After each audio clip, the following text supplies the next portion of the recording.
Interaksi. Apa itu interaksi? Interaksi dapat diartikan sebagai hubungan-hubungan sosial yang dinamis.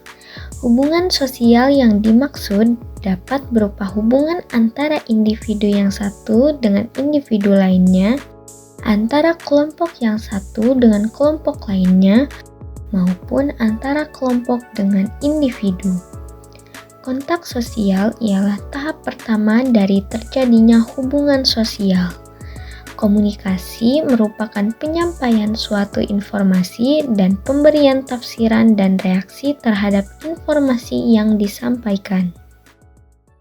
Interaksi sosial memiliki aturan, dan aturan itu dapat dilihat melalui dimensi ruang dan dimensi waktu dari Robert D. Hall dan definisi situasi dari William Isaac Thomas.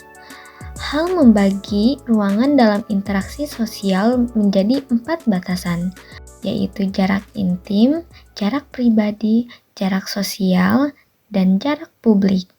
Selain aturan mengenai ruang, Hall juga menjelaskan aturan mengenai waktu. Pada dimensi, waktu ini terlihat adanya batasan toleransi waktu yang dapat mempengaruhi bentuk interaksi. Aturan yang terakhir adalah dimensi situasi yang dikemukakan oleh William Isaac Thomas. Definisi situasi merupakan penafsiran seseorang sebelum memberikan reaksi. Definisi situasi ini dibuat oleh individu dan masyarakat. Syarat-syarat terjadinya interaksi sosial. Suatu interaksi sosial tidak akan mungkin terjadi apabila tidak memenuhi 2 syarat, yaitu adanya kontak sosial dan adanya komunikasi. 1. Kontak sosial. Kontak sosial berasal dari bahasa Latin kon atau kan yang berarti bersama-sama dan tango yang berarti menyentuh. Jadi secara harfiah kontak adalah bersama-sama menyentuh. Secara fisik kontak baru terjadi apabila terjadi hubungan badania. Sebagai gejala sosial itu tidak perlu berarti suatu hubungan badania, karena orang dapat mengadakan hubungan tanpa harus menyentuhnya. Kontak sosial dapat berlangsung dalam 3 bentuk sebagai berikut. 1. Antara orang dan perorangan. 2. Antara orang dan kelompok. 3. Antara suatu kelompok manusia dan suatu kelompok lainnya. 2. Komunikasi. Komunikasi adalah bahwa seseorang yang memberi tafsiran kepada orang lain yang berwujud pembicaraan, gerak-gerak badania, atau sikap. Perasaan-perasaan apa yang ingin disampaikan oleh orang tersebut. Orang yang bersangkutan kemudian memberi reaksi terhadap perasaan yang ingin disampaikan. Dengan adanya komunikasi, sikap dan perasaan kelompok dapat diketahui oleh kelompok lain atau orang lain. Hal ini kemudian merupakan bahan untuk menentukan reaksi apa yang akan dilakukannya. Bentuk-bentuk interaksi sosial.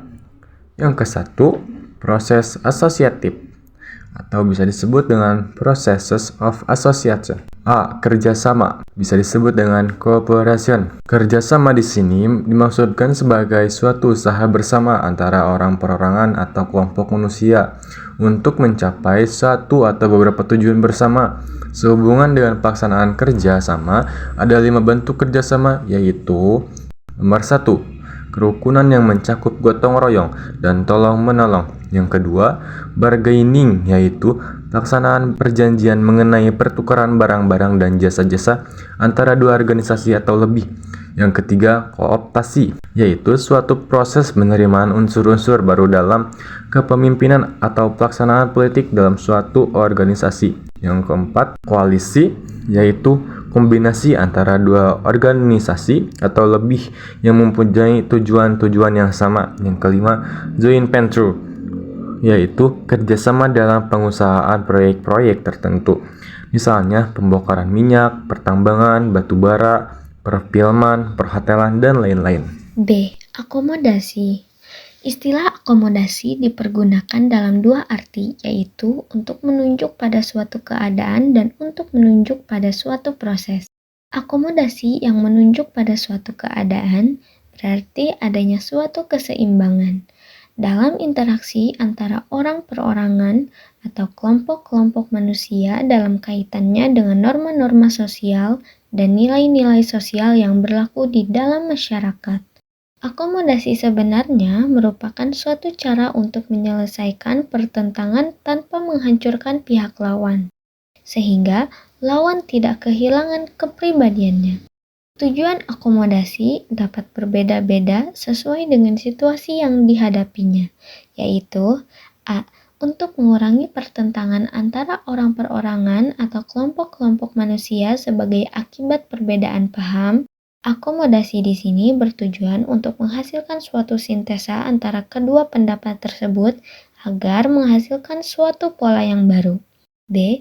Mencegah meledaknya suatu pertentangan untuk sementara waktu. C.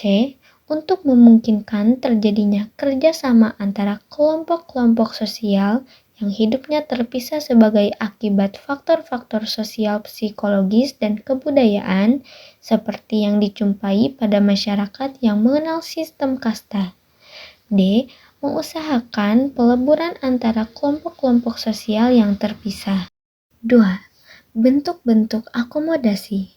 A. Coercion adalah suatu bentuk akomodasi yang prosesnya dilaksanakan oleh karena adanya paksaan.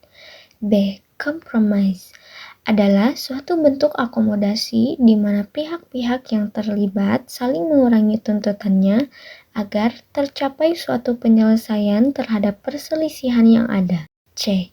Arbitration merupakan suatu cara untuk mencapai kompromis apabila pihak-pihak yang berhadapan tidak sanggup mencapainya sendiri. D. Mediation hampir menyerupai arbitration.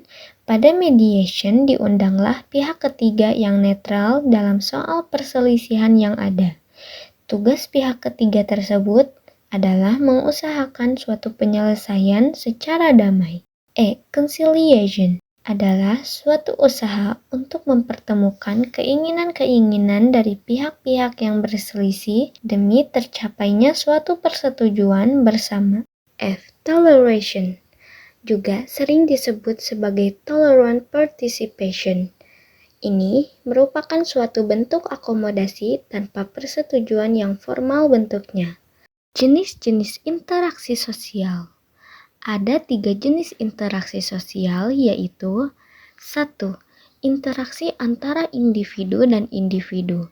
Pada saat 2 individu bertemu, interaksi sosial sudah mulai terjadi. Walaupun kedua individu itu tidak melakukan kegiatan apa-apa, namun sebenarnya interaksi sosial telah terjadi. Apabila masing-masing pihak sadar akan adanya pihak lain yang menyebabkan perubahan dalam diri masing-masing. 2. Interaksi antara kelompok dan kelompok. Interaksi jenis ini terjadi pada kelompok sebagai satu kesatuan, bukan sebagai pribadi-pribadi anggota kelompok yang bersangkutan. 3. Interaksi antara individu dan kelompok. Bentuk interaksi di sini berbeda-beda sesuai dengan keadaan.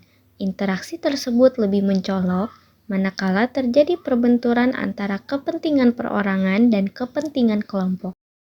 Interaksi sosial melibatkan berbagai faktor yang kompleks. Beberapa di antaranya adalah 1. Faktor imitasi. Menurut Gabriel Tarde, imitasi adalah dasar dari kehidupan sosial. Anak-anak mengimitasi cara berbicara dan berperilaku orang lain yang membantu perkembangan kepribadian dan pendidikan. Namun, imitasi juga bisa memiliki efek negatif jika hal yang diimitasi bersifat salah, berpotensi menimbulkan kesalahan kolektif, serta dapat mengurangi kemampuan berpikir kritis. 2. Faktor sugesti. Sugesti mirip dengan imitasi tetapi lebih fokus pada penerimaan pandangan atau sikap dari orang lain tanpa kritik. 3. Faktor identifikasi. Menggambarkan bagaimana anak belajar norma sosial dari orang tua mereka. 4. Faktor simpati. Simpati adalah perasaan ketertarikan seseorang terhadap orang lain yang muncul dari proses identifikasi, tetapi berbeda karena simpati adalah proses sadar.